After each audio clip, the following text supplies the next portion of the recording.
j'espère que vous allez bien. Alors aujourd'hui, nous allons savoir pourquoi les femmes sont jugées comme étant faibles. Dans la plupart des traditions et dans beaucoup de parties du monde, les femmes sont considérées comme vues mais elles ne sont pas entendues.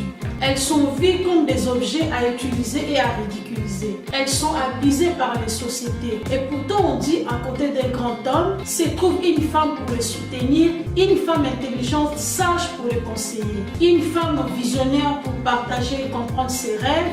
En fait, le bonheur des hommes provient de la femme.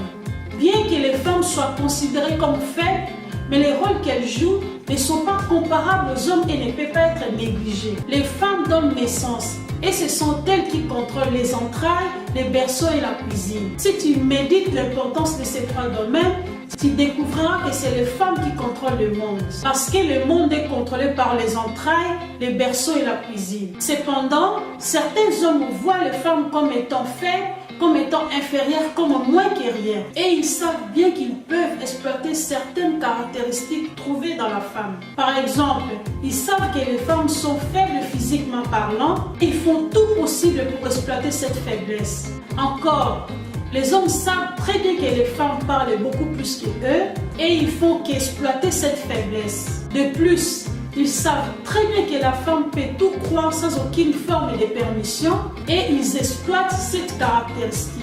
Une fois de plus, l'homme sait encore que les femmes sont simples, confiantes et faciles à impressionner, alors ils en profitent toujours pour exploiter ces domaines de faiblesse. De nouveau, les hommes savent très bien que les femmes tombent facilement amoureuses de ce qu'elles attendent et ils profitent de faire des déclarations louangeuses complètement mensongères pour peut-être cacher un sentiment opposé. Il va prêcher les faux pour avoir le vrai car il veut juste jouer un rôle.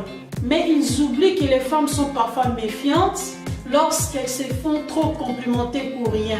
Toutefois, l'homme sait que les femmes sont parfois trop naïves et trop gentilles et il ferait tout pour exploiter cette faiblesse. Vous devez devenir des hommes de valeur dignes de vos noms. Essayez plutôt d'être des hommes de principe et non des hommes de position. Vous savez quoi? Un grand homme respectueux ne blesse jamais une femme. Exemple, vous pouvez avoir des disputes avec votre partenaire, même s'il est en colère, mais il n'abusera pas avec ses mots. Il saurait toujours vous respecter et il connaîtra toujours la ligne rouge. Il ne voudrait pas utiliser toutes ces cartes rouges pour vous coincer ou même pour vous blesser. Il aura toujours un fort respect pour vous et pour lui-même. En vérité, un petit homme sage est plus estimable qu'un grand homme grossier et sans esprit. On n'a pas besoin de dire que vous êtes vraiment grand. En fait, un homme de valeur, c'est un homme franc qui va vous dire ce qu'il pense et qui n'a pas peur de vous dire qu'il ne va pas s'engager avec vous. Ce sont des hommes qui savent où ils vont et ce qu'ils veulent dans leur vie. Cela permet de ne plus perdre de temps pour rien. Un grand homme doit aimer la contradiction. Par contre, un petit homme n'aime pas la contradiction. Il est tellement complexé, tellement petit à l'esprit, donc il n'a pas confiance en lui. Il va commencer à se faire très important, très supérieur, très fort pour rien. Il aime dominer les autres pour se sentir très important, tellement qu'il n'a pas confiance en lui. Un petit homme aime toujours être écouté. Il ne supporte pas la contradiction. Il ne supporte pas les reproches ni l'opposition.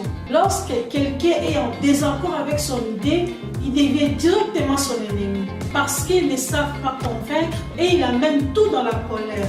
Je peux être contre ton idée, mais je ne suis pas contre toi. Donc pour un petit homme, il faut toujours dire oui, oui, amen. En outre, un leadership veut qu'il est dominé par son soi-disant leadership d'amour. Il s'impose pour rien. Parfois, il crie sans cause. Il aime s'éclater car par cette attitude qui se trouve très importante. En fait, c'est comme un fou. C'est pour cela les femmes intelligentes préfèrent rester seules que d'être mal accompagnées. Elles préfèrent attendre longtemps plutôt que de se marier avec la mauvaise personne. En fait, chaque homme a besoin d'une femme dans sa vie. Parce que la femme a un rôle très important qu'elle joue dans la vie d'un homme. Dans la Bible, Dieu a dit « Il n'est pas bon que l'homme soit seul. Je lui ferai une aide semblable à lui. » Car Dieu n'a pas voulu laisser un homme seul par lui-même. En fait, la femme est une partie de l'homme. Elle était créée afin de combler les vides chez l'homme.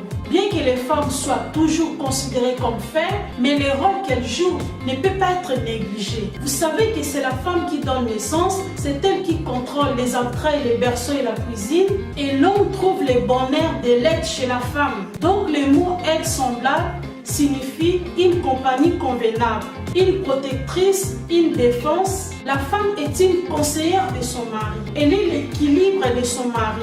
Elle a été créée pour donner joie à son mari. La femme est un bouclier pour son mari. En effet, quand Dieu a créé la femme, il voulait qu'elle puisse accomplir un bon nombre de rôles chez son mari parce que Dieu savait que la femme est une puissance. Donc, il n'est pas bon de considérer la femme comme un objet à utiliser et à ridiculiser. Voilà, c'est la fin de la vidéo. N'hésitez pas de vous abonner, de liker et de me laisser un petit commentaire. C'était le conseil d'une grande dame. Ciao!